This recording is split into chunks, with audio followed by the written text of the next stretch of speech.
નમસ્કાર દર્શક મિત્રો, આપ જોઈ રહ્યા છો સાઈ ગ્રુપ મીડિયા સંચાલિત ઝટપટ ન્યૂઝ। સુરતના ભાથા ગામમાં ગુંગળામણથી એક જ પરિવારના 3 લોકોના મોત થતા ચકચાર મચી જવા પામી હતી। ભાથા ગામમાં 3 વૃદ્ધના જનરેટરના ધુમાડાથી ગુંગળામણ થતા મોત નિપજ્યાની ઘટના બની હતી। ઘરના જે રૂમમાં 3 વૃદ્ધો સૂતા હતા ત્યાં જનરેટર ચાલતું હતું। આ ઘરમાં એક પુરુષ સહિત 2 મહિલા વૃદ્ધના મોત થયા છે। આ ઘટનાથી પરિવાર શોકમાં ગરકાવ થયો હતો। મૃતક 3 લોકો રાત્રિના એક રૂમમાં સૂતા હતા। સવારે પરિવારના સભ્યો જગાડવા ગયા ત્યારે 3 મૃત હાલતમાં મળી આવતા તેમના પગ નીચેથી જમીન સરકી ગઈ હતી। પ્રાથમિક તપાસમાં ઘરના એક રૂમમાં જનરેટર ચાલુ હોય તેનો ધુમાડો ફેલાતા 3ના ગુંગળામણથી મોત થયાનું જાણવા મળ્યું છે। ઘટનાની જાણ થતાં પોલીસનો કાફલો ઘટના સ્થળે પહોંચ્યો હતો।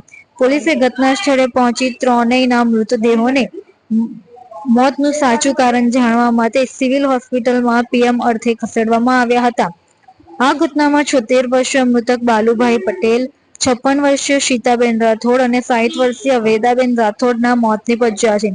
બાલુભાઈ ઘણા સમયથી ક્રિકેટ બોક્સ નજીકના ખેતરમાં રહી ત્યાં ચોકીદારનું કામ કરતા હતા। તેમની પત્નીનું 1.5 મહિના પહેલા અવસાન થયું હોવાથી તેઓ એકલા જ રહેતા હતા। આ બંને મહિલામાંથી એક તેમની સાળી હતી અને બીજી એક કૌટુંબિક સંબંધી હતી।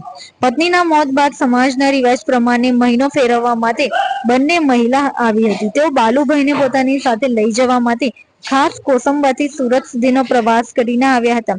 હાલ તો 3ના મોત જનરેટરના ધુમાડાના ગુંગળામણ થવાના કારણે મોત થયા હોવાનું પ્રાથમિક તારણ કાઢવામાં આવી રહ્યું છે, પરંતુ 3 મૃતકોના પીએમ રિપોર્ટ આવ્યા બાદ તેઓના મોતનું સાચું કારણ સામે આવશે। શું તમે શરીરના સાંધાના દુખાવાથી પીડાઈ રહ્યા છો કે પછી તમે કોઈ સ્પોર્ટ્સ ઇન્જરીથી પીડાઈ રહ્યા છો? લકવાની બીમારી બાદની પીડા સહન કરી રહ્યા છો? શું તમને સ્પાઇનલ પ્રોબ્લેમ છે? તો આ તમામ દુખાવાને હવે બાય કરી દો, કારણ કે માસ્ટર ડિગ્રી ધરાવતા ખૂબ જ અનુભવી ફિઝિયોથેરાપિસ્ટ ડૉક્ટર અમિત પટેલ પાસે તમે આ તમામ સમસ્યાઓનું સચોટ નિદાન કરાવી ફરીથી નોર્મલ જિંદગી જીવી શકો છો। તો સરનામું નોંધી લો। Comprehensive care centre, DD street, library પાસે, અનુરાગ સારીઝની લાઇનમાં, નવસારી।